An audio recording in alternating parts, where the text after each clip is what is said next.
Hey there, Wolfpack fans, and welcome to another edition of Wolfpack Watch. I'm your host, Doug Wood, and with us, as usual, is Coach Jim Bob Bryant. Coach, thanks for being with us. Appreciate it. I know it's been a while since we've been with you, and a lot has happened since then. We've had the scrimmage game versus Hiram over at Hiram, which we were victorious, 18-13. And most recently here, this last Friday night, our opening game on the road at Paulding County High School, a 56-24 victory that we took in the Paulding County Game of the Year. Well, how do they describe that, Coach? They call it the Battle of Paulding. Battle of Paulding. Yeah. So we won that game this year. We were invited to play in that game, and we took home a trophy from that game. Nice win on Friday. Coach, first let's, before we get to the game from Friday night, just give a sense of the scrimmage game that we had over at Hiram, the 18-13 win, and your thoughts on how that game went and how the players reacted to their first action. You know, we always talk about overcoming adversity, and we had a lot of adversity going into that game. We had 8 starters that were out that game for various reasons, injuries, discipline, season-ending injuries. Kid that was named the starting tailback one day that week got in a car accident that afternoon. So we had a lot of adversity, and our kids overcame the adversity and beat a tough Hiram team. They played us really well defensively and offensively. Had a few big plays, but at the end of the day, our kids prevailed and did a great job of overcoming that adversity in the fourth quarter to give us a win and a scrimmage. Now I saw the final score was 18-13, but I think the score was 15-13 at half. Did both teams play most of their seconds in the second half? Is that why there wasn't much scoring, or the defensive step up? What happened in that second half? Well, originally what we were going to do is play all varsity, and first and second team varsity through 3 quarters, and then we were going to play our younger kids, our junior varsity kids, in the fourth quarter. And when the game got pretty tight going into the fourth quarter, I was ready to put our JV out there. We were still leading, I think, by 3 points, and I looked over at Pete over at Hiram, and he still had his varsity offense out there. So I was like, all right, he's trying to win this thing. So we're not going to sub until he subs. So I told the referee, I said, hey, we're supposed to put JV in, ask Pete, does he want to do it? And he said, yeah, right after this series, which means they're going to try to score, and then they're going to take the lead, and then we're going to put young kids in. I said, okay. So I looked at Dana, our defensive coordinator. I said, put your starters back out there. I said, we don't want them to score. I said, at the end of the day, it's about getting a W, whether it's a scrimmage or not. I said, so we want to have more points than they do at the end of the game. And our defense kept them out of the end zone. And then, Pete started putting his JV kids out. It was like a minute and a half left in the game, 2 minutes. So we put some of our younger kids out there to run the clock out. So that's kind of how that went. All right. So let's move on to the opening game of the year. I'm sure you were excited, as everybody was, to get the season kicked off at Paulding County, a 56-24 win. Pretty commanding, as it turns out, in the score. But as I understand, we were down 14-0 early. Oh, yeah. First quarter, I think it was 14-0 Paulding County at the end of the first quarter. Tell us a little about the thought process as the game opened up. I think, from what I understand, there was some mistakes made on our side that we kicked ourselves in the foot, didn't give ourselves a chance to score, and it gave them a chance to score. Talk about the first early moments of that game. Well, they got the ball first, came down and had a couple of big plays on that drive. Ended up catching a fade over one of our defensive backs' head. Scored a touchdown. Then we got the ball on offense, and we were driving the ball down the field and had a 10-yard holding penalty on like a 3rd and short. So now it puts us in 3rd and long. We don't convert. Then we try for a field goal and botch snap on the field goal. We missed the field goal. They go down, score again. Big play. So they're up 14-0. We get the ball again, driving, get the ball in the red zone, have a holding penalty. Move us back outside the red zone. On a 3rd down play, we run a smash concept, and we hit a Jared Ray on a crosser, hit him right in the hands, and he had just hurt his thumb to play before, he said, but he dropped it in the end zone. Then we went for a field goal again, and we missed the field goal slight left. And then we created a turnover from them, went down and scored. They kicked the field goal, went up, scored 17, and then we went into 2-minute offense mode near the end of the half and drove down the field and and scored to make it 17-14 at half. Didn't punt at all in the first half, but only had 14 points. So we got in the red zone 3 times. And only came away with 7 points on those 3 trips. So what we told the kids at halftime was, they gave us their best shot in the first half and scored 17 points, and we didn't play very well offensively or defensively. Made a lot of mistakes, busted coverages, holding penalties, drop passes, missed kicks, just a lot of stuff that didn't go our way, and there was not a whole lot of adjustments we had to make. We just needed to quit kicking ourselves in the butt and just make plays. I mean, that's all we needed to do. So then we come out in the second half and we score on the first drive, and then we create 4 turnovers and score every drive in the second half that we had the ball, and that's how we got the 56-24 lead.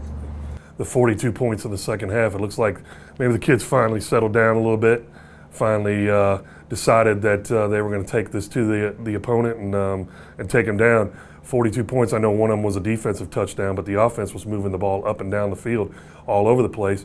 Talk a little bit about some of the offensive stars of that game. I know quarterback Kyle Bird had over 280 yards passing. He was very efficient.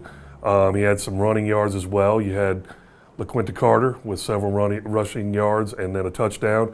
Tanner Bentley with over 130 yards receiving and a touchdown. Talk about the offensive stars in the game.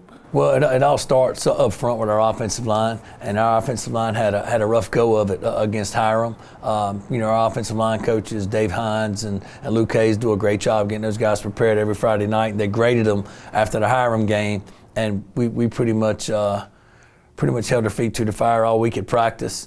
We went good on good a lot during practice. We brought our defensive coordinator down and had best on best and had competition during the week, and it improved. Each one of our offensive linemen, we didn't have any offensive linemen grade under an 80 this week, and we had 2. Cal Bentley graded out a 91% efficiency on his blocks, and Andrew Smith graded out a 90% on his blocks. So we always talk about the 2 ways that we're going to win a football game is we've got to be able to run the football and stop the run.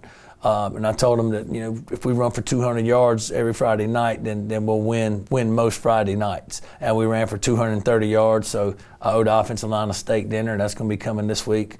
So any donations are greatly appreciated. But I'm going to take the offensive line out. I told them if we bang 200 yards out, I'd take them out for steaks. So they did a great job. We ran 5 running backs Friday night. All of them had positive yards. Carter Harris had 4 carries for 78 yards and a touchdown, the big long touchdown run that kind of broke the scoring open. Then the very next series, he picked a pass off on the 20-yard line, on our 20-yard line. And then the first play, we threw an 80-yard pass to Tanner Bentley for a touchdown. Kyle was 20 for 24 passing for 280-some yards and 3 touchdowns, rushed for 58 yards. We had 3 running backs score touchdowns. Our backup quarterback, Boone Anderson, came in, scored a touchdown and threw a touchdown. Kellen Altenreef caught 2 touchdowns on hot routes. So, offensively, I thought we played really well. Had over 530 yards of total offense. Then defensively, creating 4 turnovers is big. We did a lot of bending but not break in the second half. Latrell Juiceum had a great game. Dalton King led us in tackles. Jacob Amos and Reese Harkins did a great job at inside linebacker. LaQuinta Carter Harris had an interception. Matthew Hoffman had 2 interceptions. And I had to name an MVP after the game, and they told me that on Thursday. So, we had when you've got 8 guys that can possibly be named the most valuable player, then you've had a successful evening on the field. So it was very difficult to pick a most valuable player, but Coach Hines, I want to give it to a lineman, and he said, well, I don't really know the grades right now. He said, give it to Q, and that's Carter Harris. Had our first big touchdown run and then intercepted a pass. Was thrown into the starting tailback role this week. Had been starting at corner, but for various reasons, injuries and so forth, he got thrust from 3rd string to 1st string, and not because he's not a good player, just because he's going to be starting on defense. So we're trying to 2-platoon as many guys as we can. But he also transferred here from Paulding County, so it was it was fitting for him to get the most valuable player. Congratulations, Q. And congratulations from me as well. That's a great honor in a long-standing game. I was looking at the trophy and seeing how many years that they have held this game and had many people named MVPs afterwards. So it's a great honor. Congratulations. So now that you're 1-0 coach, we don't have region play for quite a few weeks now. We're still out of region, and next week we're going to play another Paulding County school here at the Den. We're going to be playing the South Paulding Spartans. Yes. All right. We haven't seen them. I don't believe we saw them last year. Did we play them on the road last year? We played them on the road. We played them on the road last year. Okay, at South. All right, so we've got them coming up Friday night here in the Den. What are your thoughts on that game going into that one? They're probably one of the most improved football teams in the state from where they were last year to where they are right now this year. From what we've seen on tape, Jason Thompson, the head coach there, does a great job. He's got some good coaches. He's hired some good coaches. They've all gained speed and strength. They're good on offense. Last year they really couldn't run the ball. They were kind of all pass oriented, but this year their offensive line is big. They average about 6'3", about 270 across the offensive line. Got a really good tight end, got some really good skilled players, and their quarterback's like a little Johnny Manziel running around. Defensively, they run out of a 3-3 stack, multiple blitz packages, lock you up man, play cover one, cover zero, and just say, hey, we're going to get to your quarterback before he's got a chance to throw the ball. They thumped East Paulding in their spring game this year and beat Paulding County the week before, 30-something to 14. So very, very formidable opponent. They're by far the best team that we played from. I would say right now they're even better on film than Rome was when we played them in the spring. And and Hiram, they're very good. They pose a whole different set of problems for us offensively and defensively. So it's going to be a challenge for our kids. We've got to have a great week of practice to have a chance to beat them on Friday night. You think the kids are excited to play this game because they know the talent level is probably a little bit ramped up from what they've seen so far? Well, I hope so, because I told them about it Friday night after the game. I said, guys, we're on a one-game season every week. We're 1-0 right now, but Saturday we're going to celebrate it. Friday and Saturday we're going to get back to work on Sunday. Our kids are right now doing yoga, doing some recovery, some muscle recovery. Then we're going to come in and we're going to do a heavy lift after that. Then we've been practicing at 6 a.m. Every day to beat the heat and the thunderstorms, and I let the team vote on it, whether they want to continue to practice in the morning and do film in the afternoon. We've been doing film in the morning, practice in the afternoon, but 56 of our 60 varsity players voted to continue to practice in the morning, which I love because we get them fresh in the morning, and then I get them fresh for speed and agility and lifting during fourth period. So it's a win-win for all of our kids. And I told them Friday night after the game, I said, what we want to do next week, we're going to be 1-0 after this game, but going into next week, we want to be 1-0 again. So every week we're going to play it as if it's a one-game season, and South is going to pose a whole set of problems. So we've got to have a good week of practice. We met as a staff this morning and met till 3 o'clock. So hopefully we've got a good game plan going in and have a chance to steal one in the fourth quarter. So we've got that game coming up Friday night. I challenge all the North Paulding fans to get out here. Obviously, first game, you guys will come out. Everybody wants to see this team play. I've seen on Facebook how excited everybody was to even get the road game started this week, even the scrimmage game the week before. So I have a feeling we don't have to ask for your participation Friday night here in the Den. But let's make sure that we have enough support that those football players know that we're behind them. I know all the parents in this area are excited that football's back. I'll be glad to be back in the booth on Friday night doing my normal thing, and we look forward to a 2-0 season, 2-0 to start the season. Coach, anything else that you want to cover before we sign off? Yeah, I want to talk to the Navy crazies specifically. I've made a declaration that the one Navy crazy that has the most school spirit from this past week's game and the South Paulding game will get an up-close and personal look at North Paulding football. We're going to bring them to the pregame meal. We're going to give them a sideline pass for Hate Week when we play East Paulding the next week.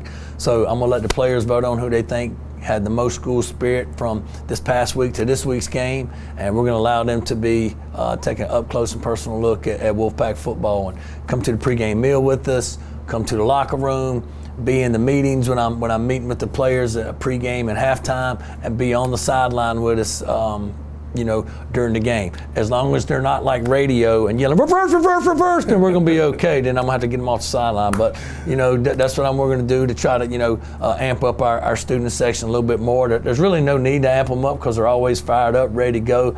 But I just thought this would be something pretty cool to promote the program and then to promote some of the Navy crazies. And we'll continue to do this if this is a success. That sounds like a challenge to all you students that are in that section every Friday night. I look forward to seeing who wins that, and wouldn't mind hearing some of the behind-the-scenes stories that they might have to tell after the fact. So, Coach, that's an awesome thing you got going there. All right, well, until Friday night, we challenge everybody to get out there. Let's go Pack. Let's get another win. Let's go 2-0. This is Doug Woods signing off with Coach Jim Bob Bryant. Appreciate it. Go Pack. Go Pack.